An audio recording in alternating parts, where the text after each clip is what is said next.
We all face dark days. The ones where the world feels heavier, the mind more clouded, and the soul quietly sinking. But this isn't new.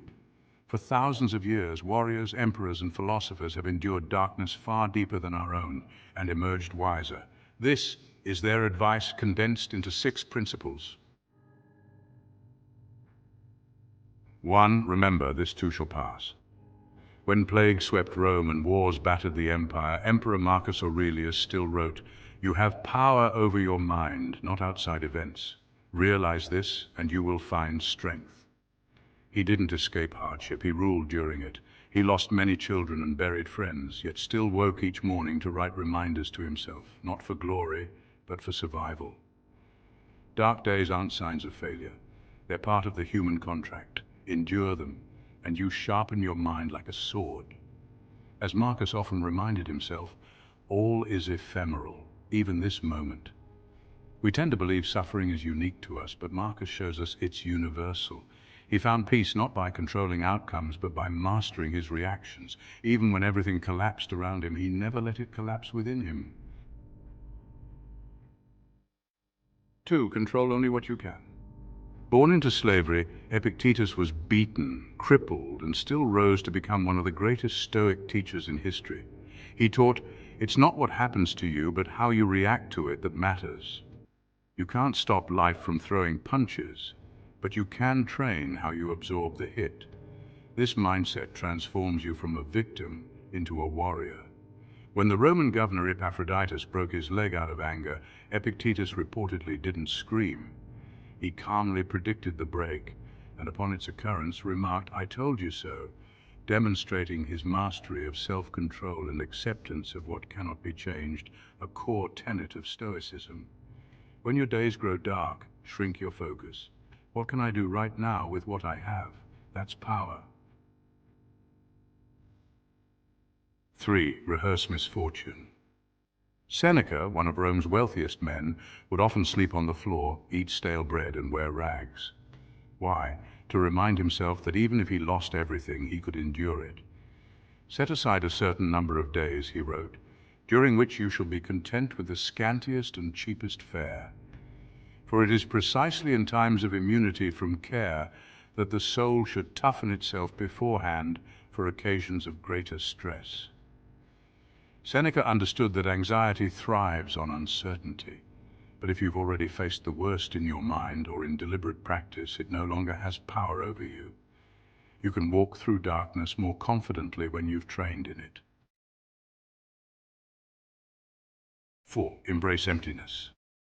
Miyamoto Musashi, undefeated samurai in over 60 duels, believed clarity came from detachment.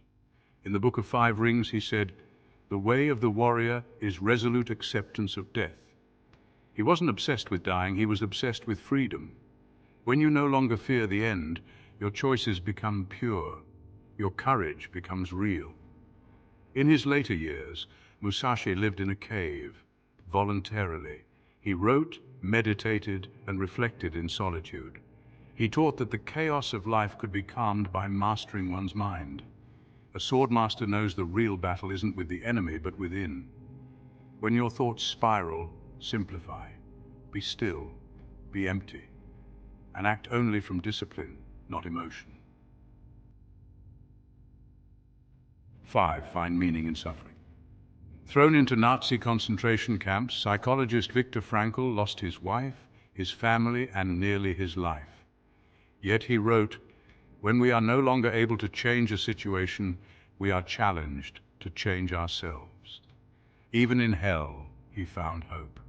He observed that prisoners who found purpose, even just to help another, survived longer. Suffering without meaning is despair, but suffering with meaning, that is transformation. Frankl later developed logotherapy, the idea that humans are driven not by pleasure, but by meaning. He reminds us, your pain can be fuel if you decide it will be. Ask yourself, what can I learn here? Who can I help because of and in spite of this pain? 6. Suffer well. The Spartans trained not just to fight, but to suffer. They didn't see hardship as a curse. It was a forge.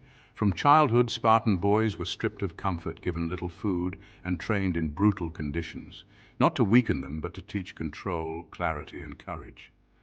Their king, Leonidas, once marched into certain death at Thermopylae, not for glory, but because he believed some things are worth dying for. On your darkest days, ask yourself, can I suffer with dignity? Can I show others how to walk through fire without losing their soul? Because sometimes just showing up, disciplined, calm, focused, is the most powerful message you'll ever send. If this message reached you, if you felt the weight of it in your chest, don't keep it to yourself. Leave a comment, share this video, subscribe for more wisdom from the warriors and thinkers who walked this path before us. And remember, you were born for this.